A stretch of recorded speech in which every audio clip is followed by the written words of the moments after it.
I'm not a 10-year-old girl anymore, so who that person was is not who I am anymore. Hey guys, it's Jackie Evancho from America's Got Talent Season 5.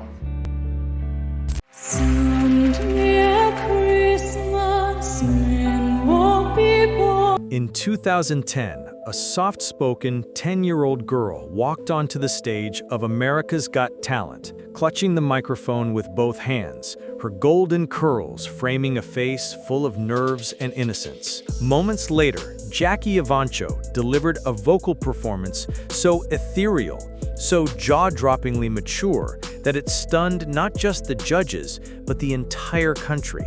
Overnight, she became a household name, a living angel, a child prodigy whose voice transcended age and expectation. But while America celebrated her meteoric rise, few saw the cost behind the curtain. Over the next decade, Evancho's public appearances became less frequent, her sound more experimental, and her presence increasingly cloaked in mystery. Whispers began to spread. Had she retired? Was she struggling? What had really happened to the young girl once hailed as the future of classical music? Now, over a decade later, Jackie's story has resurfaced, and it's far more complex than anyone imagined. It's a story of immense talent, shadowed by mental and physical health struggles, a fractured family, a painful reinvention, and a young woman's quiet fight to reclaim her voice in more ways than one. In this report, we unpack the meteoric rise, sudden retreat, and ongoing resurrection of Jackie Evancho, a prodigy whose angelic sound masked years of silent suffering. Born Jacqueline Marie Evancho on April 9, 2000, in the quiet suburbs of Pittsburgh, Pennsylvania, Jackie's life began in a household anchored by strong family values and middle-class simplicity. Her parents, Michael and Lisa Evancho, were raising 4 children in a close-knit environment, unaware that one of them was destined for global recognition. Jackie's early years were unremarkable until a life-changing moment arrived in 2008, when at just 8 years old, she attended a local production of The Phantom of the Opera. Something clicked that night. Enchanted by the soaring melodies and emotional depth of the music, Jackie began mimicking operatic voices with startling accuracy. Recognizing her raw talent, her parents enrolled her in vocal lessons and encouraged her to participate in local singing contests. It wasn't long before she began performing at school functions, church events, and even nursing homes, places where her mature soprano voice drew gasps and tears in equal measure. Her performances were so emotionally charged that many forgot they were watching a child. Seeking a wider audience, Jackie began uploading videos to YouTube, quietly building an online following. In 2009, she took a bold step, releasing her first independent album, Prelude to a Dream, featuring classical and crossover songs. Though recorded on a modest scale, the album revealed something extraordinary. A young girl with an old soul and a voice that refused to be ignored. By the time America's Got Talent opened submissions for its next season, Jackie wasn't just a hopeful, she was a storm waiting to strike. In the summer of 2010, millions of Americans watched with disbelief as a 10-year-old Jackie Evancho took the stage on America's Got Talent, her small frame belying the monumental voice that would emerge seconds later. She had earned her audition spot not through traditional channels, but by winning a special YouTube contest held by the show, an early sign that she was already captivating audiences far beyond her hometown. When she opened her mouth to sing O Mio Bobby No Caro, the auditorium fell silent. What followed was a performance so emotionally rich, so vocally refined, that even the notoriously unflappable judges were left stunned. Howie Mandel described her as an angel sent from another planet. The internet agreed. Her audition went viral within days, turning the quiet Pennsylvania girl into a national obsession. But Jackie didn't stop at one moment of brilliance. Week after week, she delivered flawless renditions of pieces like Ave Maria and Time to Say Goodbye, navigating the high-pressure environment of live television with a poise that seemed almost supernatural for her age. In one of the show's most memorable moments, she performed a duet with opera icon Sarah Brightman and, remarkably, held her own. By the season finale, Jackie had become the emotional centerpiece of the show, yet she ultimately finished as runner-up to blues singer Michael Grimm. But make no mistake, Jackie didn't need a trophy to win America's heart. She left AGT not as a contestant, but as a phenomenon, with a future in music that appeared all but guaranteed. Fresh off the heels of her stunning run on America's Got Talent, Jackie Evancho wasted no time transforming a moment of fame into a full-fledged musical career. Within months of the show's finale, she signed a record deal with Columbia Records, a rare move for someone her age, and released her debut EP, Oh Holy Night. It wasn't just a hit, it was history-making. The album shot to the top of the Billboard Classical chart and went platinum, making Jackie the youngest solo artist ever to achieve that milestone.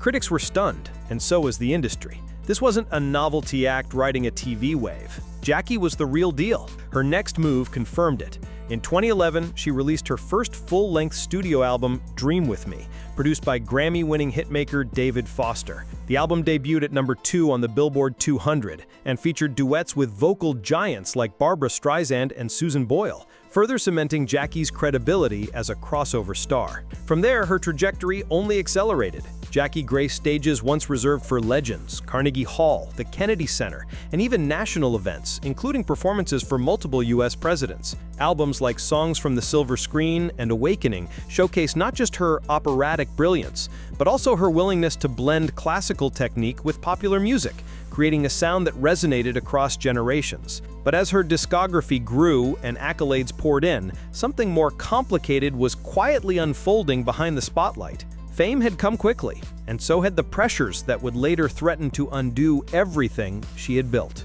While the world marveled at Jackie Evancho's angelic voice and picture-perfect poise, few realized the heavy toll that early fame was taking behind closed doors. As she transitioned from childhood into adolescence under the relentless glare of public attention, Jackie found herself grappling with a burden few her age could comprehend.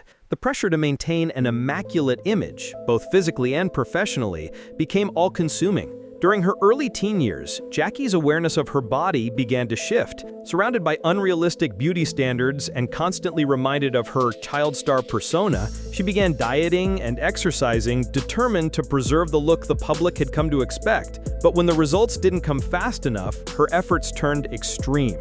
What started as a simple desire to stay fit evolved into a dangerous cycle of restriction and self-denial. By her late teens, Jackie was quietly battling anorexia, a condition that not only affected her physically but also drained her emotionally. In candid interviews later, she described feeling numb, exhausted, and disconnected, even at the height of her professional success. It wasn't just about food or appearance, it was about control in a life that felt increasingly scripted. The same voice that once captivated the world was now overshadowed by an internal war that left her broken and isolated. And yet few in the public knew. Jackie had learned to smile through pain, to sing through suffering, and to protect the image the world so desperately wanted to believe in. But the cracks were forming, and soon they would split wide open. In 2020, Jackie Evancho reappeared before a national audience, but this time she wasn't introduced by name. She was the Kitty, a costumed, enigmatic contestant on The Masked Singer,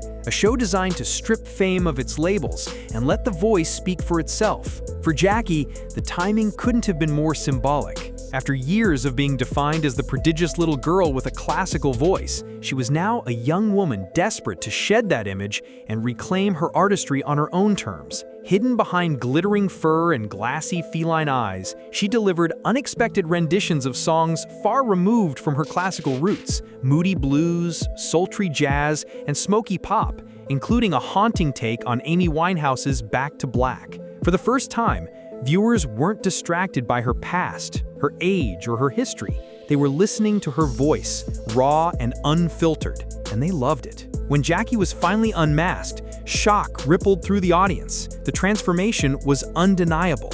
No longer just the girl from AGT, she had shown the world a more complex, versatile side of herself. In interviews following the show, Jackie admitted that the Masked Singer wasn't just a career move, it was personal therapy. The anonymity gave her the courage to explore her identity, take risks, and rediscover joy in performance without judgment. It was a bold pivot that marked the beginning of her artistic rebirth. But even as she found freedom in her evolving sound, Jackie was about to face a storm she couldn't hide behind any costume, one that would shake her family to its core. Just as Jackie Evancho was beginning to reclaim her voice and artistic identity, her personal world was quietly unraveling. In 2020, her parents, Lisa and Michael Evancho, announced their divorce after decades of marriage, a decision that blindsided Jackie and her siblings. To the outside world, the Evancho household had long been portrayed as a stable and supportive environment that nurtured talent and family values. But behind the scenes, the bond that once held the family together had begun to erode. For Jackie, the divorce represented more than just the end of a marriage. It shattered a lifelong image of unconditional unity. The timing couldn't have been worse. The COVID-19 pandemic had forced the family into close quarters under stressful circumstances, with Jackie's own health issues compounding the emotional strain. Adding to the complexity was their unconventional post-separation arrangement, a blended household that included not only her divorced parents and siblings, but also their new romantic partners and a transgender man seeking refuge after being rejected by his own family. A decision reflecting Lisa Evancho's deepening commitment to advocacy through her nonprofit, Braveheart United. Jackie, caught in this whirlwind of shifting dynamics, initially viewed the situation with sadness and confusion, but over time, her perspective evolved. In a rare moment of public reflection, she shared that her parents had discovered a way to love each other as friends, without the expectations of marriage. In their separation, she witnessed a new kind of strength, one based on acceptance, growth, and mutual respect. It was a painful transition, but it planted a seed of resilience that Jackie would soon need more than ever. In January 2021, Jackie Evancho's world came to a screeching halt, quite literally, when a car accident left her with 2 fractured vertebrae. But what initially seemed like an unfortunate, isolated injury quickly spiraled into something far more alarming. Her doctors, puzzled by the nature of the fractures, noted that they resembled injuries typically seen in elderly patients, not a 20-year-old woman. The answer came like a gut punch. Jackie had developed osteoporosis, a condition characterized by weakened bones, caused by the long-term damage of her eating disorder. Years of malnutrition and disordered habits had taken their toll. The physical pain was immense, but the psychological impact was even more harrowing. The accident forced Jackie to confront, in the starkest terms, the real cost of her silent battle with anorexia. Healing wasn't just a matter of resting her back. It required a complete reevaluation of how she treated her body, and that meant facing the one thing she had feared most: weight gain. For someone whose illness was rooted in control and perfectionism, the process of nourishment became a double-edged sword. Every necessary calorie felt like a betrayal of the image she had spent years cultivating. Yet, despite the emotional anguish, Jackie chose recovery. She began working with a nutritionist, a therapist, and even underwent EMDR therapy to confront the psychological scars that had fed her illness. The journey was slow, painful, and filled with setbacks, but it marked a turning point. Jackie Evancho, once broken and hidden behind a flawless facade, was beginning to emerge as someone stronger, rawer, and more human than ever before. In the aftermath of her diagnosis, Jackie Evancho faced the most critical decision of her life: whether to let her illness define her or to rebuild herself from the ground up. It was no longer about reclaiming a career or reviving fame. It was about survival, and more importantly, transformation. Recovery wasn't a straight line, and Jackie never pretended it was. In interviews, she was candid about her setbacks, her fears, and the deeply personal struggle of relearning how to live in her own body. But amid the pain, she found a new purpose. Music, once a source of pressure and perfectionism, became her therapy. Her lyrics shifted, no longer distant or ornamental, but raw and reflective. Jackie began writing about fear, vulnerability, identity, and healing, using her voice not just to entertain, but to expose truth. For the first time, she wasn't singing to impress, she was singing to survive. She also leaned into advocacy, determined to raise awareness about eating disorders and the long-term damage they can cause, especially in young people under public scrutiny.